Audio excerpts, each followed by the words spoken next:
So yeah, I've been asked to speak to you about children's rights budgeting, which is an essential part of kind of embedding a children's rights approach.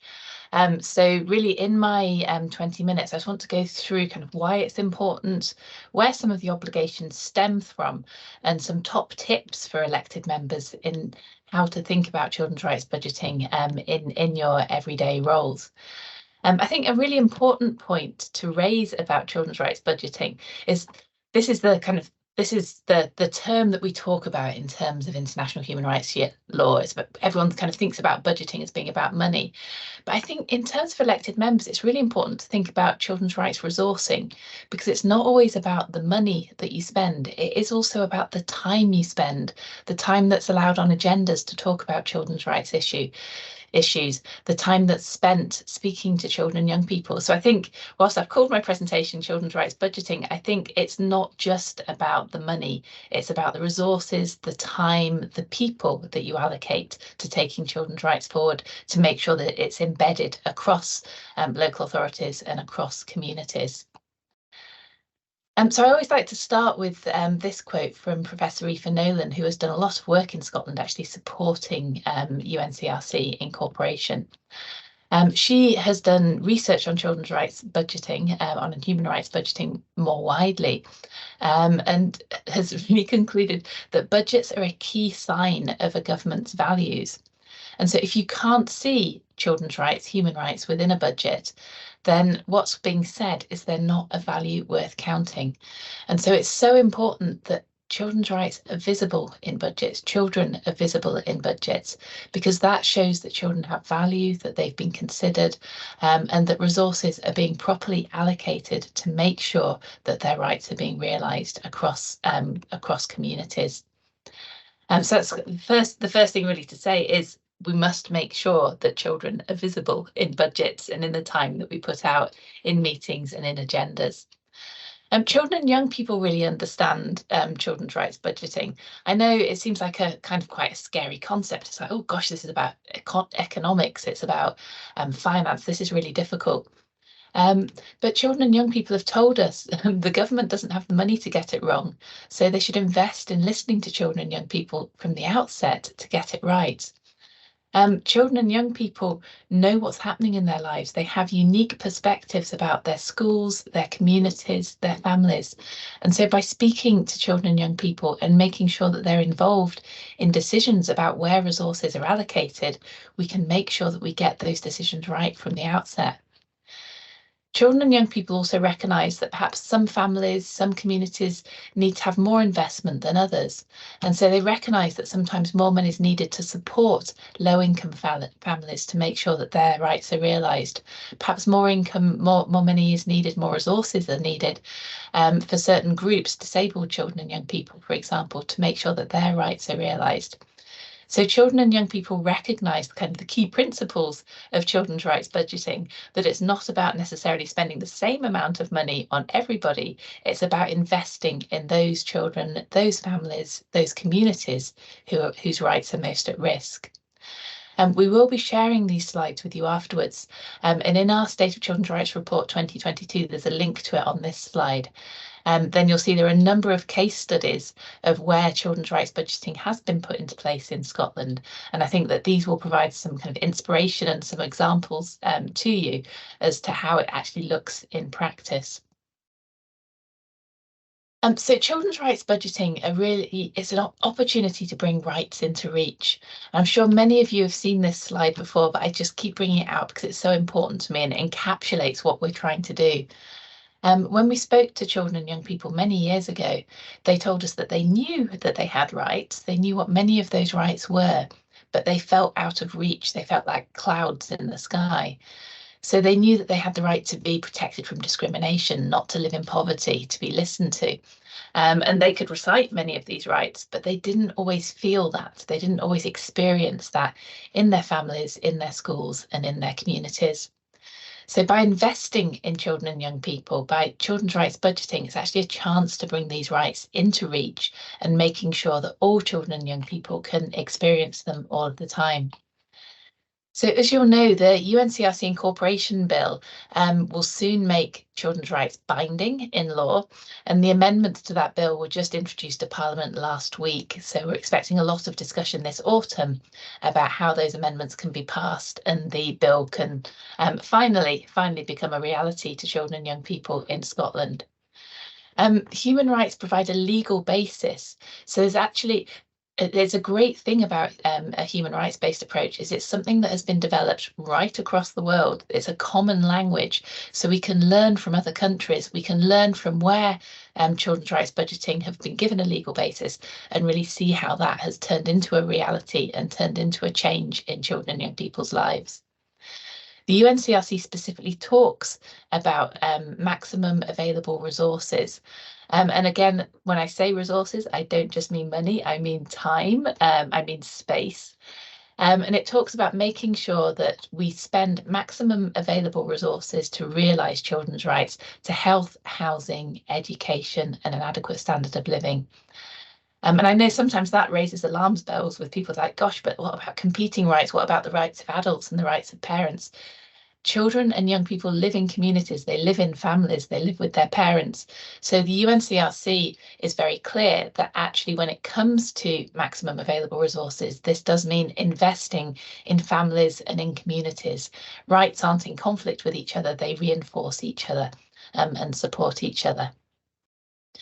I'll go on to more of the detail of what a rights-based approach to budgeting looks like, but I think it's worth just reflecting quickly on the UNCRC Incorporation Bill.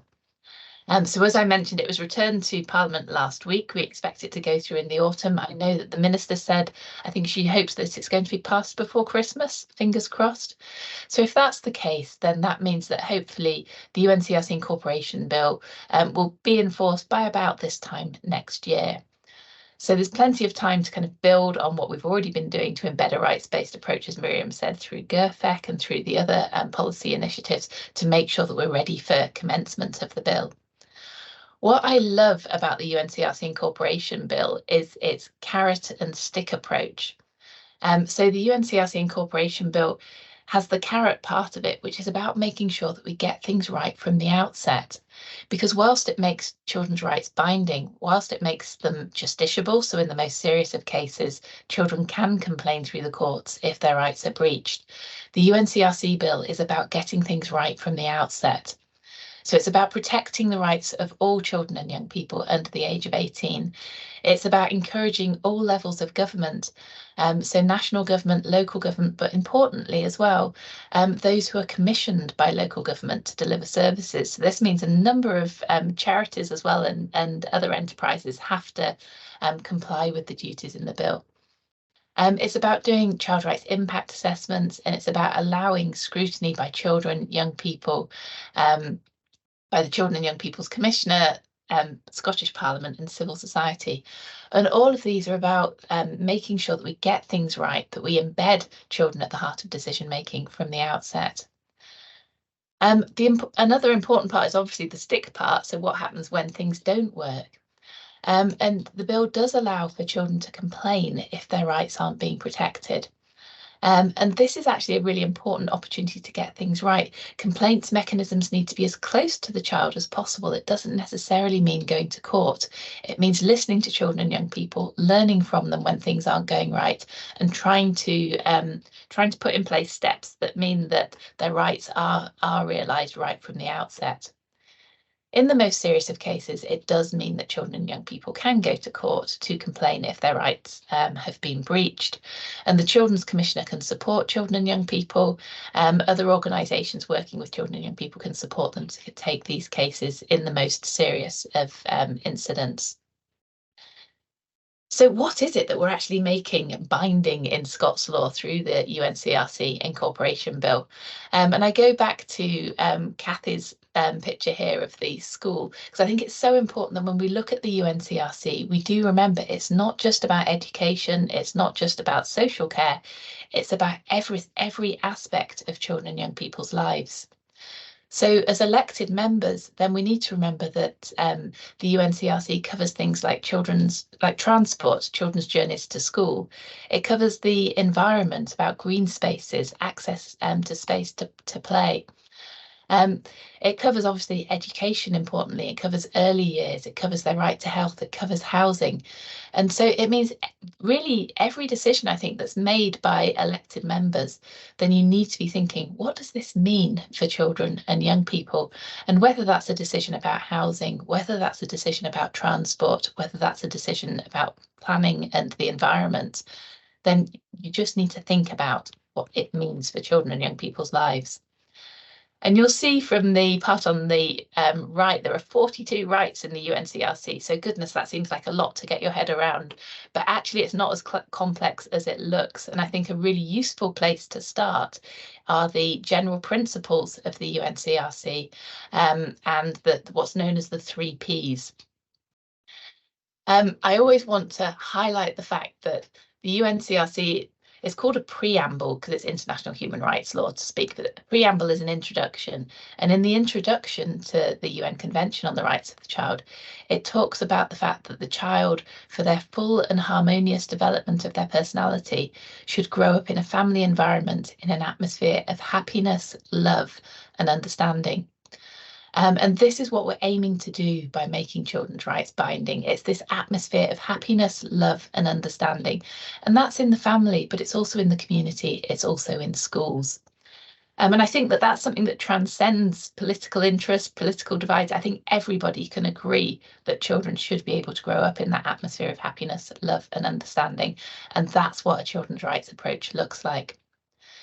So if in your decision making, you're taking a rights-based approach, it's always worth just starting with the general principles of the UNCRC.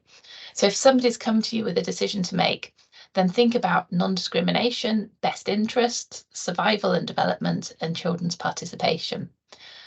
So when we're talking about non-discrimination, it's just worth asking yourself, this is like a quick child rights impact assessment in your head. It's just worth asking yourself, what does this decision mean for children and young people? And does it mean different things for different groups of children and young people? So does it have a disproportionate impact on children living in poverty, on disabled children, on Black and brown children and young people, on care experienced children? Thinking about those different groups and making sure that you assess that decision for its impact on these different groups is a really important first step in taking a rights-based approach. The next part is best interest. So is this decision in the best interest of the child or in the best interest of the children in the community? It's a really important question to ask yourself, and it's not one to be used lightly. You can't just justify a decision because you think it's in best interest. You must take into account children's views, non-discrimination, and the other aspects. Survival and development. Is this decision going to support this generation and future generations of children and young people to grow and to thrive? Are we making a short-term decision now that is actually going to impact negatively on future generations? So survival and development is about supporting children now to thrive, but making sure it's a sustainable decision as well. And finally, the last question to ask yourself is, what do children and young people think about this? So if you're given a decision to make, then think, what do we know? What have children told us about this? What do we know already? Are there any gaps? Do we need to go out and speak to more children and young people to know what they think? And in doing that, it goes back to my first slide where children and young people say you need to speak to children and young people to get it right from the outset because you can't afford to get it wrong.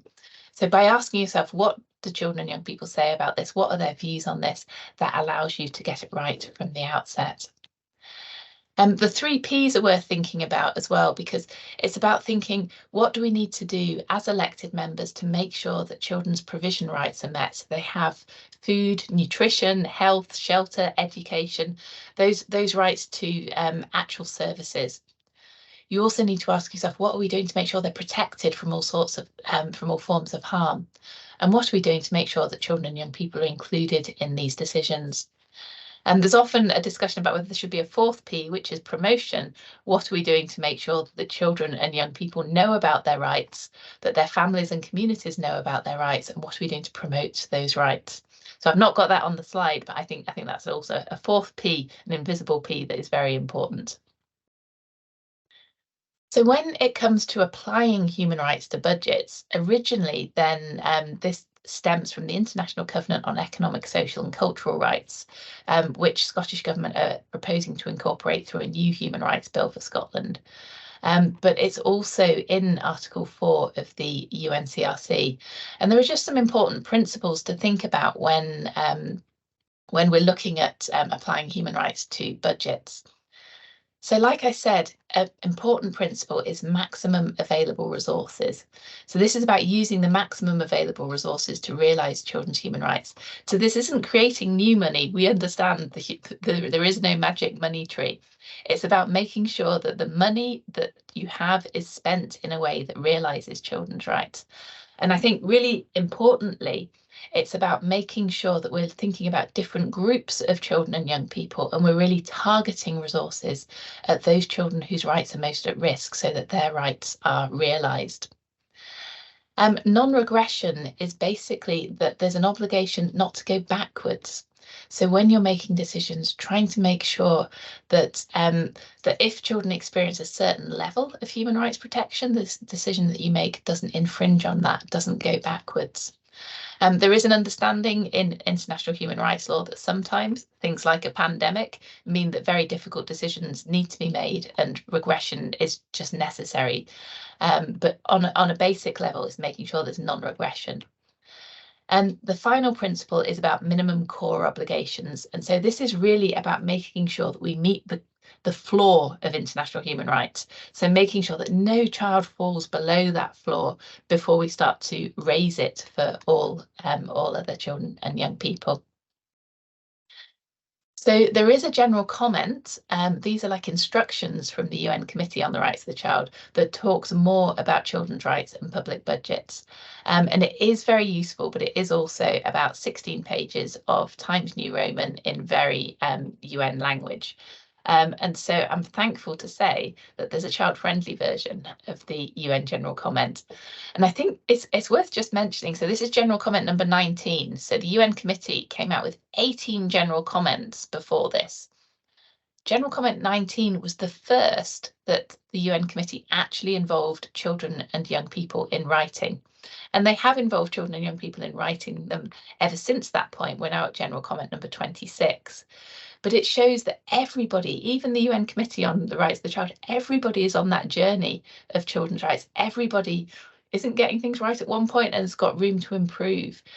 So I think it's just important to reflect on that obviously the general comments are much better now that children and young people are involved in them, but the UN Committee have been on that same journey that we're all on to improve our practice and to get better at bringing a rights-based approach. So in the general comment, I'd advise having a quick look at the child-friendly version because it's absolutely brilliant. And it talks about principles of public budgeting. So making sure that budgets are effective and that we assess how they affect different groups of children. Making sure that budgets are efficient. So monitoring, evaluating, auditing public funds to provide checks and balances to make sure children's rights are there with sound financial management. Making sure there's equity. So this doesn't always mean spending the same amount on each child, but making sure there are decisions that lead to equality among children and young people.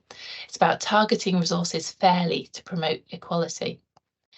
Making sure budgets are transparent is the next principle. So this even includes making sure that children are visible in budgets. This is very clear how much is being spent on children and young people, and also where children and young people have had the opportunity to influence budgets. And finally, it's about sustainability. So making sure that the best interests of the current and future generations are given serious consideration in all budgeting decisions. So yeah, as elected members, I would say have a look at the child-friendly version of the general comment and send the full version of the general comment to across your local authorities so that people can see what needs to be done in terms of child rights budgeting. So I'll finish off just with a couple of top tips. These are top tips from Together's membership. We have a membership of over 550 children's organisations across Scotland, including academics and professionals working with children. And their top tips are, first of all, make a clear commitment to child rights budgeting, include children and young people, prioritise children's rights when you're commissioning services, make sure that children are empowered to actually have a say in when budgets are made, Make sure that you have the right data so that you know how decisions impact on children and young people, and constantly review progress, involve children in that. Do the decisions you make have the impact that you expect? What do children and young people say? And use that to inform your next budgetary decision making. I've whizzed through this so quickly, so we do have lots of resources on child rights budgeting and on implementing the UNCRC. So when we circulate the slides, you'll be able to draw from those, and hopefully they'll be very helpful. But I'll stop there because I think that's enough for child rights budgeting for one day. Thank you.